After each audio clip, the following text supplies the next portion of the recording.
Samantala, naniniwala naman si Senator Bongo, miyembro ng Senate Committee on Justice and Human Rights, na kung tuluyang i-waive ang fees o wala nang babayaran ng mga indigent o mahirap na Pilipino ay hindi na sila matatakot at may hikayat pa na magpa-late registration ng kanilang mga kapangalan o kapanganakan. Sinabi ito ni Senator Bongo sa pagdinig kahapon ng nabanggit na committee at ilang oras bago niya inihain ang Senate Bill No. 2917 na layong patibayin ang sistema ng delayed filing of registration of birth. Ayon kay Senator Bongo, nakakabahala na halos aabot sa 4 na milyong Pilipino ang hindi registered at birth o walang birth certificate.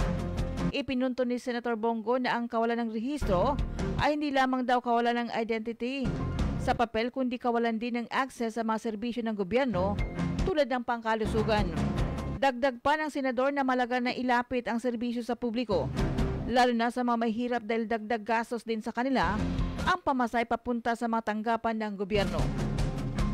Isa raw sa mapatunay na epektibo na ang ganitong sistema ay ang malasakit centers kung saan matatagpuan ang iba't ibang ahensya ng pamahalaan na nagbibigay ng medical assistance.